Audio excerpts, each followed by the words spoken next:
مرکزی جمعیت اہل حدیث یوتھ فورس، باطل کو اب مات دو، ہاتھوں میں سب ہاتھ دو، وقت تقاضا کرتا ہے یوتھ فورس کا ساتھ دو، باطل کو اب مات دو، ہاتھوں میں سب ہاتھ دو، وقت تقاضا کرتا ہے یوتھ فورس کا ساتھ دو، باطل کو اب مات دو، ہاتھوں میں سب ہاتھ دو، وقت تقاضا کرتا ہے یوتھ فورس کا ساتھ دو، باطل کو اب مات دو، ہاتھوں میں سب ہاتھ دو، وقت تقاضا کرتا ہے یوتھ فورس کا ساتھ دو، مرکزی جمعیت اہل حدیث یوتھ فورس، مرکزی جمعیت اہل حدیث یوتھ فورس، ممکن یا مجبوری ہے سچ کا ساتھ ضروری ہے، باسی جب تم گھر کے ہو پھر کیوں گھر سے دوری ہے، ممکن یا مجبوری ہے سچ کا ساتھ ضروری ہے، باسی جب تم گھر کے ہو پھر کیوں گھر سے دوری ہے، رات اگر کٹ جائے تو سبز نہ وہ رہ پاتی ہے، پھر غیروں کے چولہے کا وہ ایندھن بن جاتی ہے، اگر کٹ جائے تو سبز نہ وہ رہ پاتی ہے، پھر غیروں کے چولہے کا وہ ایندھن۔ رب اشرح لی صدری ویسر لی امری واحلل عقدۃ من لسانی یفقہوا قولی، فاعوذ باللہ من الشیطان الرجیم، بسم اللہ الرحمن الرحیم،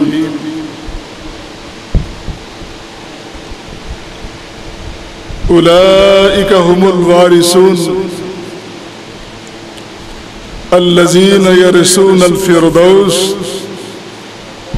ہم فیہا خالدون، صدق اللہ العظیم وصدق رسولہ النبی الکریم۔ اللہ کی حمد و ثنا اس کی شان کے مطابق پیارے پیغمبر علیہ السلام پر درود و سلام لا تعداد بے شمار،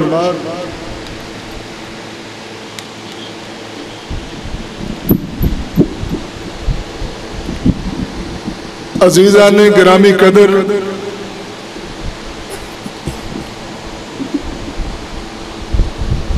بہت شکر گزار ہوں عظیم بھٹی اور ان کے ساتھیوں کا، بالخصوص اہل حدیث یوتھ فورس تحصیل قصور کی جتنی بھی ٹیم ہے، کہ انہوں نے آپ سے ملنے کا، مخاطب ہونے کا موقع فراہم کیا ہے۔ میرے دائیں بائیں میری جماعت کے مقتدر علماء کرام تشریف فرما ہیں۔ ابھی آپ نے سنا میری جماعت کے دانشور پروفیسر ڈاکٹر بہترین قاری جناب محمود احمد آغا صاحب، حضرت مولانا قاری عنایت اللہ سلفی صاحب، مولانا اب تو مولانا ہو گئے محمد دین شاکر صاحب صدر ہیں ضلع کے، اور جناب حضرت عبدالباری ذوق صاحب، ہمارے محترم پروفیسر محمد سرور گہور صاحب، میرے سامنے بھائی پھر اسے مولانا منیر صاحب بیٹھے ہیں، پرانے جماعت کے کارکن ہیں، بڑی خوشی ہوتی ہے ان کو دیکھ کر، جتنے بھی ساتھی علماء بیٹھے ہیں، میں سب کا شکر گزار ہوں۔ میں آپ کو کوئی نئی بات بتانے نہیں آیا، مجھ سے پہلے آپ ترنم کے مزے لے چکے ہیں، اور آپ نے اپنی سماعتوں کو تلاوت کلام مصباح سے بھی محظوظ کیا ہے، یہ اللہ کا خاص کرم ہے۔ میں تو سیدھی سادہ سی دو چار باتیں آپ کے سامنے رکھوں گا۔ اللہ سے دعا ہے کہ اللہ ہمیں صحیح معنوں میں قرآن پڑھنے، سمجھنے اور عمل کرنے کی توفیق عطا فرمائے۔ سورہ مومنون کی 2 مختصر آیات آپ کے سامنے رکھی ہیں۔ اولئک هم الوارثون، یہی لوگ ہیں جو جنت کے وارث ہوں گے۔ الذین یرثون الفردوس، جو جنت فردوس اس کے وارث ہوں گے، اور وارث ایسے خالدین فیہا، اس میں ہمیشہ رہیں گے۔ یہ دنیا کی وراثت نہیں کہ ایک کو وراثت ملی، دوسرے نے آگے دعویٰ کر دیا کہ شفا کر دیا کہ یہ میری تھی۔ یہ بات ذہن میں رکھیں، جو اللہ رب ذوالجلال کی طرف سے وراثت نصیب ہوگی وہ ہمیشہ کے لیے ہوگی۔ خالدین فیہا، اس میں ہمیشہ رہیں گے۔ لیکن وہ کون کون ہیں، یہ بات ذرا پتے کی ہے۔ اس بات کو معلوم کر لینا، پھر یاد رکھنا، بھول نہیں جانا، محسوس نہ کرنا۔ میں نے اپنے دوست پروفیسر نوید صاحب کے ساتھ ملے، وہ کیا تھے، ہمارے بھائی سامنے بیٹھے ہیں۔ میں نے پوچھا کہ پچھلا درس کس نے دیا تھا، بتایا نا، موضوع کیا تھا یاد نہیں۔ میں کہا آپ نے ویسے کیا جیسے لوگ کرتے ہیں، یہ موضوع صرف مسجد کی دہلیز تک یاد رہتا ہے، باہر جا کے نہیں رہتا۔ لیکن میں نے ایسا نہیں کرنا، میں نے آپ کے دلوں میں کچھ باتیں بٹھا کے جانی ہیں۔ کہو انشاءاللہ، زور تو نہیں لگتا نا انشاءاللہ پہ؟ آپ نے یاد کرنی اور میں نے کرا کے جانی، پھر انشاءاللہ اللہ سے توفیق مانگیں کہ اللہ ہمیں اس پہ عمل کی بھی توفیق عطا فرمائے گا۔ وہ کون کون ہیں جنت کے وارث، وہ کون ہیں جنت کے شہزادے، وہ کون ہیں جو جنتوں میں چلنے والے، موجیں کرنے والے، مستیاں کرنے والے؟ آؤ ذرا دیکھو، قرآن کریم کھولو، یہ 18واں پارہ ہے، سورہ مومنون ہے۔ پہلے نمبر پہ فرمایا قد افلح المومنون، قد افلح المومنون، مومن فلاح پا گئے، مومن کامیاب ہو گئے۔ کسی بلڈنگ کا ذکر نہیں، کسی بینک بیلنس کا ذکر نہیں، کسی رعایا کی حکمرانی کا ذکر نہیں، کسی ریاست کی سربراہی کا ذکر نہیں، اور کسی بہت بڑے منصب کا ذکر نہیں۔ قد افلح المومنون، کامیاب ہو گئے، فلاح پا گئے مومن۔ اور مومن کون ہے؟ ایمان کیا ہے؟ ایمان خالی کلمہ پڑھ لینے کا نام نہیں،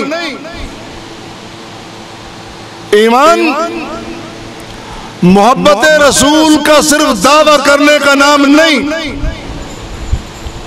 ایمان صرف عشق رسول کے اظہار کا نام نہیں، کسی مسلمان کے گھر میں پیدا ہو جانے کا نام ایمان نہیں۔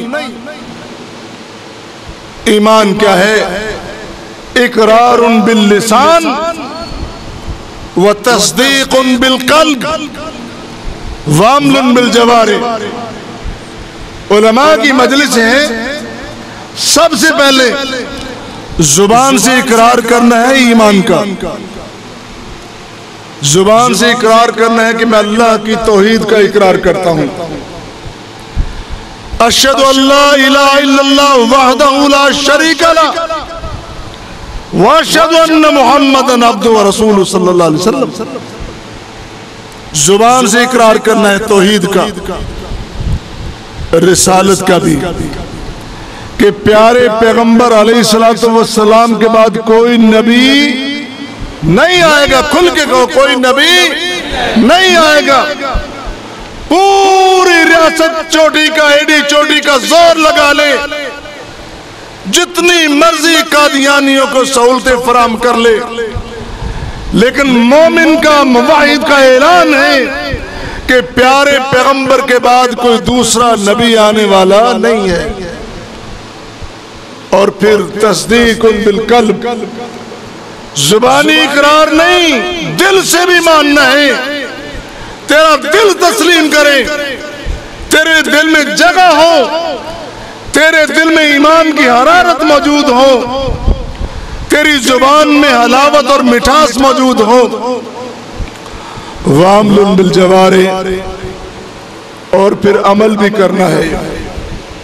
جب کوئی مشکل گھڑی آ گئی، میدان میں نکلنا ہے۔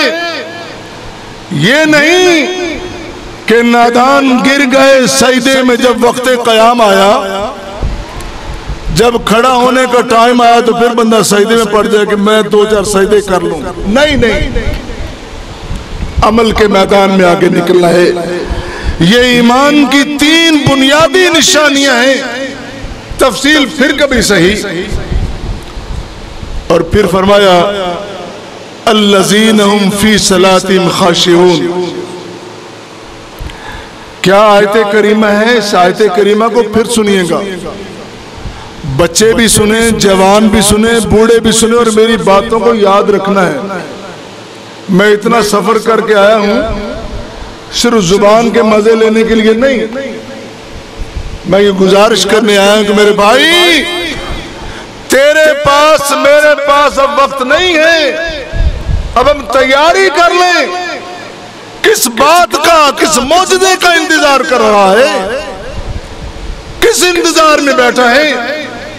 اب تیاری کر لے۔ الذین هم فی صلاتہم خاشعون، نمازیں پوری توجہ کے ساتھ۔ نمازیں کس طرح پڑھنی ہے؟ پہلی تو امام صاحب نے پابندی لگا دی کہ میرے پیچھے تم نے کچھ کھڑے ہو کے پڑھنا نہیں ہے۔ امام صاحب، یہ مسئلہ تو نے کہاں سے لیا ہے؟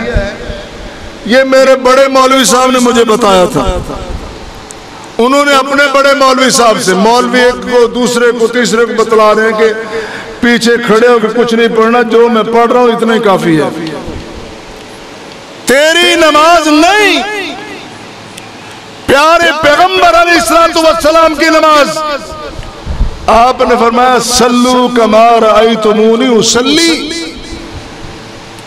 کسی کی طرف نہ دیکھو، کوئی بڑا نہیں، پیغمبر آخر الزمان کے سامنے کوئی بڑی شخصیت نہیں۔ صلو کما رأیتمونی اصلی، نماز اس طرح پڑھو جس طرح مجھے پڑھتا دیکھتے ہو۔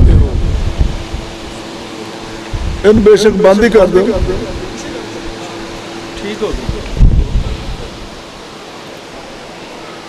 نماز اس طرح پڑھو جس طرح مجھے پڑھتا دیکھتے ہو۔ کوئی بات نہیں، تھوڑی سی گرمی ہمیں بھی لگنے دو۔ ہمارے آقا علیہ السلام نے تو اتنی مصیبتیں برداشت کی ہیں، اتنے پتھر کھائے، تو ہم تھوڑا سا پسینہ نہیں برداشت کر سکتے، کریں گے انشاءاللہ۔ کیا کہا آقا علیہ السلام نے؟ فرمایا نماز پڑھو جس طرح مجھے پڑھتا دیکھتے ہو۔ پہلی شرط یہ ہے، نماز نبی کی، نماز رسول کی امتیوں، کسی اور کا نمونہ نہیں، کوئی اور سیمپل نہیں، سارے سیمپل نمونے ایک طرف رکھ دو، نماز نبوی کو سامنے رکھو۔ اور پھر آقا علیہ السلام نے فرمایا نماز اس طرح پڑھو جس طرح تمہاری زندگی کی آخری نماز ہو۔ فرمایا ہے نا، جس بندے کو یہ یقین ہو کہ یہ نماز میری زندگی کی آخری نماز ہے، اس کے بعد میں نے مر جانا ہے، بتلاؤ وہ ٹھونگے مارے گا، وہ پیچھا چھڑائے گا، ولا میں لاوے گا؟ نہیں، وہ نماز وہ پڑھے گا جس نماز میں محبت بھی ہوگی، اللہ کا خوف بھی ہوگا، اس کا جلال بھی سامنے ہوگا، اور اس کی رحمت کا انتظار بھی ہوگا۔ ایسی نماز ہوگی۔ پھر پیارے پیغمبر علیہ السلام نے فرمایا کہ نماز ایسے پڑھو کأنک تراہ، تم نماز میں اپنے رب کو دیکھ رہے ہو، نماز میں اپنے رب کو دیکھ رہے ہو۔ اگر یہ کیفیت نہیں بنتی تو کم از کم یہ کیفیت ضرور ہو کہ جس کی نماز پڑھ رہے ہو وہ رب تمہیں ضرور دیکھ رہا ہے۔ ذرا غور کرو پھر وہ کیسا منظر ہوگا۔ اور پھر پیارے پیغمبر علیہ السلام نے یہ بھی فرمایا میرے امتیوں، یہ جو نماز ہے نا، یہ نماز میری آنکھوں کی ٹھنڈک ہے۔ قرۃ عینی فی الصلاۃ، جب میں نماز پڑھتا ہوں تو میری آنکھوں کے ٹھنڈک دل کو قرار اور سکون مل جاتا ہے۔ کیا تجھے بھی کبھی سکون ملا ہے؟ کیا کبھی تیری آنکھوں کو ٹھنڈک اور تراوت ملی ہے؟ کیا کبھی راحت ملی ہے؟ اگر نہیں ملی تو غور کر۔ اب جب نماز عشاء پڑھنی ہے تو یہ غور کرنا ہے کہ تمہیں ان نمازوں میں رکعتوں میں ٹھنڈک اور تراوت ملتی ہے کہ نہیں۔ پھر اللہ کے پیغمبر نے یہ فرمایا کہ یہ نماز اللہ کے ساتھ مناجات، گفتگو اور ہم کلامی ہے۔ جب تم کائنات کے بادشاہ احکم الحاکمین کی بارگاہ میں کھڑے ہو، اس تصور کے ساتھ کھڑے ہو کہ میں اس سے گفتگو کر رہا ہوں، تو وہ منظر کیسا ہو؟ میرے بھائی، نماز ایسی پڑھنی ہے۔ دو باتیں میں نے یہ بات ختم بھی کرنی ہے جو شروع کی ہے، اس لیے اختصار کے ساتھ عرض کر رہا ہوں۔ پھر میں فرمایا کہ والذین ہم عن اللغو معرضون، جنت کے وارث کون ہوں گے؟ جو لغویات سے اعراض کرتے ہیں، جو بری باتوں سے، برے کاموں سے دور رہتے ہیں، مزے نہیں لیتے۔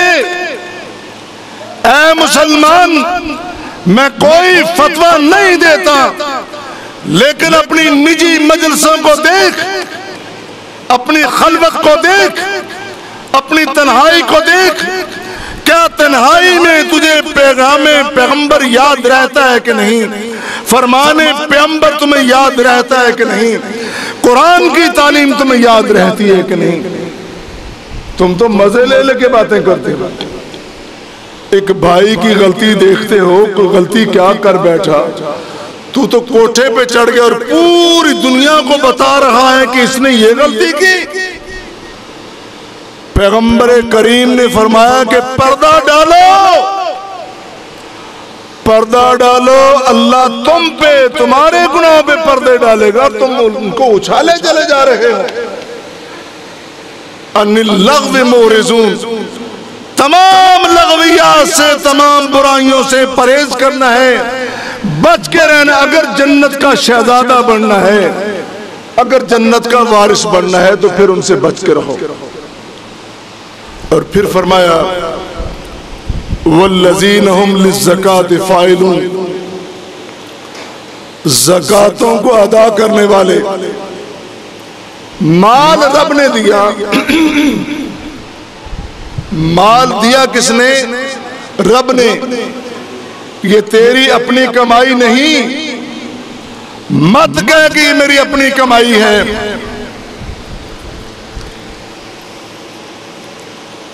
یہ مال اللہ کی عطا ہے، اللہ نے تجھے دیا، آزمائش میں ڈالا۔ تیرے بھائی کو نہیں دیا، اس کو بھی آزمائش میں ڈالا۔ تو لے کر آزمائش میں، وہ نہ لے کر آزمائش میں، اس آزمائش کا خیال کر اور شریعت کے مطابق، قرآن کی تعلیم کے مطابق زکوٰۃ کو ادا کیا کر۔ اور پھر فرمایا والذین ہم لفروجہم حافظون، اور اپنی شرمگاہوں کی حفاظت کرنے والے۔ مجھے وہ جملہ یاد آیا پیارے پیغمبر علیہ السلام کا، آپ نے فرمایا اللہ کا یہ وعدہ ہے کہ جو بندہ اپنی زبان اور شرمگاہ کی ضمانت دیتا ہے، یاد رکھو یہ جملہ، کپڑے جھاڑ کے خالی واپس نہیں جانا، کچھ لے کے جانا ہے، اور میں کچھ نہیں دے رہا، میں تو صرف قرآن آپ کو دے رہا ہوں، اس قرآن کو آپ نے ساتھ لے کے جانا ہے، دلوں میں، اپنے دلوں میں ان تعلیمات کو پیوست کر کے جانا ہے کہ اپنی شرمگاہوں کی حفاظت کرنے والے ان دو چیزوں کی ضمانت تم دے دو، عرش والا رب کریم جنت کی ضمانت تمہیں خود دیتا ہے، اس کا پیغمبر ضمانت دے رہا ہے۔ اور پھر فرمایا الا علی ازواجہم او ما ملکت ایمانہم فإنہم غیر ملومین۔ یہ تفصیل طلب بات ہے، لونڈیوں کا سلسلہ آیا، یہ بڑی تفصیل طلب بات ہے، صرف اتنا کہنا ہے اس وقت آج بھی اگرچہ لونڈیوں کا رواج نہیں لیکن جائز ہیں۔ کچھ لوگ کہتے ہیں کہ یہ جو ملازمیں ہوتی ہیں یہ بھی لونڈیاں ہوتی ہیں، نہیں نہیں نہیں نہیں، ان کا حکم وہ نہیں جو لونڈی کا کنیز کا ہے۔ اپنی بیوی، اپنی لونڈی، فرمایا کہ جو اس کے ہوتے ہوئے باہر جاتا ہے فَمَنِ ابْتَغَى وَرَاءَ ذَلِكَ، جو زیادتی کرتا ہے، جو آگے بڑھتا ہے، جو حدوں سے آگے نکلتا ہے، وہ اپنا انجام یاد رکھے، فَأُولَئِكَ هُمُ الْعَادُونَ، یہ وہ زیادتی کرنے والے ہیں جن کو اپنی زیادتیوں کا بدلہ دینا پڑے گا۔ اللہ اکبر۔ پھر فرمایا دو باتیں اور رہ گئی ہیں، 5 میں نے بیان کر دی ہیں، 7 باتیں اللہ نے اس جگہ بیان کی ہیں۔ یہ اللہ کی حکمت ہے۔ قرآن کریم کی پہلی جو سورہ ہے نا جس کو سب المثانی کہا جاتا ہے، کیا نام اس کا؟ سورہ فاتحہ۔ اس کا مشہور اور پڑھا لکھا نام ہے سب المثانی، 7 آیتیں جو بار بار پڑھی جاتی ہیں۔ قرآن کریم کی سورہ فاتحہ کی آیات 7، قرآن کی منزلیں 7، ہفتے کے دن 7، زمینیں 7، آسمان 7، جن لوگوں کو اللہ کے عرش کا سایہ ملے گا وہ 7، جہنم کے دروازے 7، جہنم کے درجے 7۔ اللہ اکبر، اللہ اکبر۔ اور انسان کے لیے قرآن کریم میں جن کھانوں کا ذکر ہوا، فَلْيَنْظُرِ الْإِنسَانِ إِلَىٰ طَعَامِهِ اَنَّا سَبَبْنَا الْمَاءَ صَبًّا، وہاں پہ جن کھانوں کا ذکر ہوا ان کھانوں کی قسمیں بھی 7 ہیں۔ اور سنیے، یہ بڑا طویل مضمون ہے کہ انسان کی جب ولادت ہوتی ہے، ولادت کے وقت ماں کے پیٹ میں انسان جو مرحلے طے کرتا ہے وہ بھی 7، من سلالۃ من طین، پھر اس کے بعد علقہ، پھر مضغہ، پھر عظام، پھر گوشت، ہڈیاں، پھر گوشت، پھر جا کے فتبارک اللہ احسن الخالقین، وہ بھی درجے اللہ نے 7 بنائے ہیں۔ اس سے پہلے مٹی، جس طریقے سے اللہ تعالیٰ نے مٹی کو پاک کر کے انسان بنایا، کتنی بدقسمتی ہے۔ آج بندہ ہی کھڑا ہو جاتا ہے، کہتا ہے کہ نہیں، یہ جو اللہ کہتا ہے نا کہ لَقَدْ خَلَقْنَا الْإِنسَانَ فِي أَحْسَنِ تَقْوِيمٍ، یہ دعویٰ قرآن کا ٹھیک نہیں۔ کیوں بھئی تجھے کیا ہوا؟ میری سائنس کی تحقیق یہ کہتی ہے کہ یہ دعویٰ خدا، دعویٰ قرآن ٹھیک نہیں۔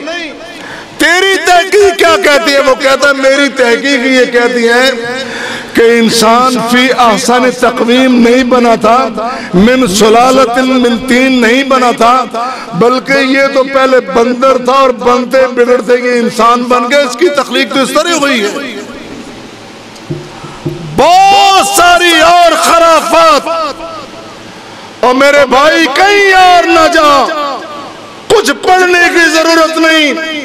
تیری عقل اور تیری مجال کیا ہے تو اللہ کی تخلیق کے بارے میں باتیں کر سکے اور اعتراضات اٹھا سکے. آؤ قرآن پڑھو، تیرے سارے مسئلے حل ہو جائیں گے. قرآن کہتا ہے کہ ماں کے پیٹ کے اندر 7 مرحلے طے کیے انسان نے. تو یہاں جنت کے وارث کی قسمیں بیان ہوئی، یہ بھی 7 ہیں.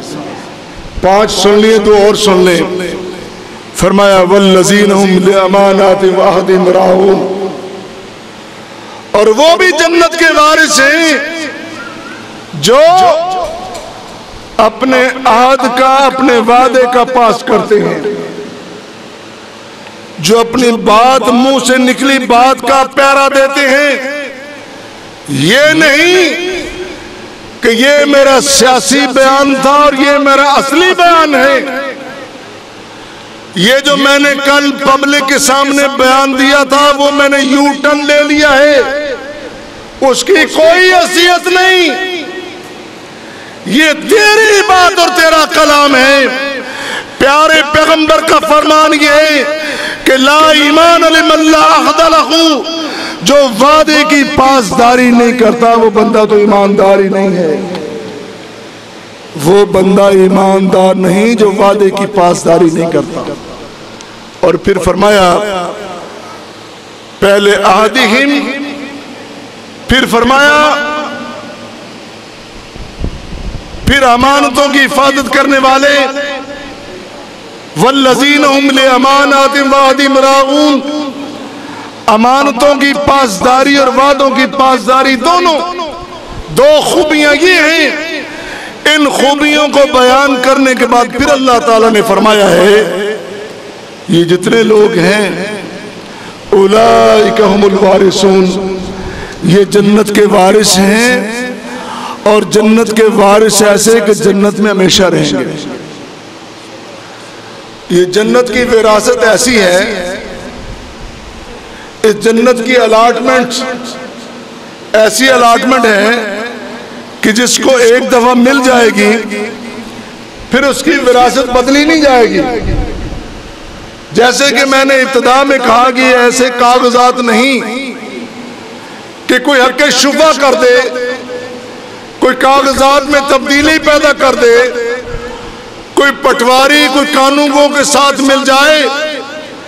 ایسی بات نہیں. یہ سارے کا سارا جو نظام ہے، اس نظام کے بارے میں اللہ نے فرمایا وَلِلَّهِ مِيرَاثُ السَّمَاوَاتِ وَالْأَرْضِ،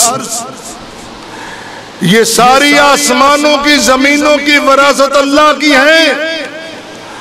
اور اللہ تعالیٰ ان الارض للہ یورثها من یشاء من عبادہ والعاقبۃ للمتقین، یہ ساری وراثت اور ملکیت اللہ تعالیٰ کی ہے. اور اللہ تعالیٰ جس کو چاہتا ہے وارث بنا دیتا ہے. اللہ تعالیٰ جس کو مالک چاہے بنا دے. اگر کسی کو عارضی ملکیت بھی مل جائے نا، عارضی ملکیت بھی، اس کو بھی چاہیے کہ وہ عدل سے کام لے. مجھے ایک واقعہ یاد آیا، امام راضی نے تفسیر کبیر میں بیان کیا ہے. نوشیروان ایک بڑا مشہور بادشاہ تھا، نام سنا ہوا نا؟ بلکہ اس کو عادل بادشاہ کہتے تھے، نوشیروان عادل. ایک دفعہ وہ شکار کے لیے ساتھیوں کے ساتھ باہر نکلا. اس کا گھوڑا بڑا تیز تھا، وہ آگے نکل گیا، اس کا لشکر پیچھے رہ گیا. تو جنگل میں ایک جگہ گیا، اس کو بڑی پیاس لگی، وہ چاروں طرف دیکھتا، اس کو کچھ نظر نہیں آتا. آگے نظر دوڑائی تو اس کو ایک باغ نظر آیا. وہ اس باغ میں چلا گیا. باغ میں دیکھا تو ایک 9 عمر بچہ یعنی جوان بھی نہیں، بچہ نہیں، درمیانی عمر کا، یوں کہہ لیں کہ 13-14 سال کا بچہ ہوگا. وہ بچہ اسے ملا. اب بچے کو نہیں پتا کہ یہ کون ہے، اس کو تو پتا ہے کہ یہ باغ میں مالی کا بچہ ہوگا، باغبان کا بیٹا ہوگا، لیکن اس کو خبر نہیں کہ یہ گھوڑے پہ آنے والا یہ مسافر کون ہے. اس مسافر نوشیروان نے کہا پینے کو کچھ مل سکتا ہے؟ اس نے کہا باغ ہے یہاں، فروٹ ہے، اناروں کا باغ ہے، کیوں نہیں مل سکتا؟ اس نے کہا ایک انار توڑ کے لاؤ. وہ انار لے کے آ گیا. انوشیروان نے اس کے سامنے اس کو توڑا، اس کے دانے نکالے اور اس کو نچوڑا. ایک انار نچوڑا تو گلاس بھر گیا. جب اس نے دیکھا کہ میری ملکیت میں، ریاست میں، بادشاہت میں ایسے ایسے باغ موجود ہیں، تو بادشاہ تو ایسے تھے جو اچھی چیز دیکھی قبضہ کر لیا. اس کے دل میں خیال آیا کہ مجھے اس باغ پہ قبضہ کر لینا چاہیے. کیا خیال آیا؟ کہ مجھے اس پہ قبضہ کر لینا چاہیے. ابھی خیال آیا ہے، کہنے لگا ایک اور انار لے کے آؤ. وہ بچہ دوسرا انار لے کے آیا. اس نے توڑا، دانے نکالے، نچوڑا، تو پہلے سے کم اس کا جوس نکلا، پانی کم نکلا. بڑا حیران ہوا اور غصہ بھی آیا کہ یہ تو نے مجھے کیسا انار دے دیا. بچے نے کہا انار تو ویسا ہی ہے، لیکن ذرا اس کے پانی میں، اس کے جوس میں فرق ہے. وہ بچے سے پوچھتا ہے کہ کیا وجہ ہے کہ وہ پہلا انار زیادہ بہتر تھا، یہ کم پانی والا کیوں ہے؟ بچے نے جواب دیا لگتا ہے کہ ہمارے ملک کا جو بادشاہ ہے نا، اس کے ذہن میں کوئی غلط خیال آ گیا ہے، کوئی ظلم کر بیٹھا ہے، یا ظلم کا وہ ارادہ کر بیٹھا ہے. وہ بچہ باغبان کا بچہ کتنا گویڑی تھا، گویڑ لگانے والا. اس نے کہا میرے خیال میں بادشاہ ظلم کا ارادہ کر چکا ہے، ریاست کا بادشاہ، تو اس کا اثر پوری رعایا بھی پڑا، میرے باغ بھی پڑا، لہذا اس کا جوس کم ہوگا. اللہ اکبر. اس نے اپنا جو ارادہ تھا نا قبضہ کرنے کا واپس لے لیا، یو ٹرن لے لیا. اچھا یو ٹرن لیا، ایسا بدو نہیں تھا کہ ہر بات پہ یو ٹرن لیتا تھا. انوشیروان نے اس ظلم کا ارادہ واپس کر لیا، قبضے کا ارادہ واپس لے لیا کہ میں زیادتی نہیں کروں گا. کہا بچے ایک اور انار لے کے آؤ. ابھی دل میں ظلم چھوڑنے کا ارادہ کیا ہے، ذرا توجہ فرمانا. بچہ تیسرا انار لے کے آیا. اس انار کو جب اس نے توڑا، اس کے دانے نکالے، نچوڑا، تو وہ پہلے سے بھی زیادہ اس کا جوس نکلا. اللہ اکبر. وہ پھر پوچھتا ہے بچے سے، وہ گھڑ سوار، وہ انوشیروان، وہ کہتا ہے کہ بچے کیا وجہ ہے کہ پہلے اتنا نکلا، پھر کم نکلا، اس سے بھی زیادہ نکلا؟ بچہ کہتا میرا خیال ہے کہ جو ہمارا بادشاہ ہے نا، اس نے ظلم کا ارادہ ترک کر دیا ہے. اللہ اکبر. وہ بات اس بادشاہ کے دل میں ایسی بیٹھی، اس نے زندگی بھر کے لیے توبہ کر لی کہ آج کے بعد میں کبھی ظلم نہیں کروں گا.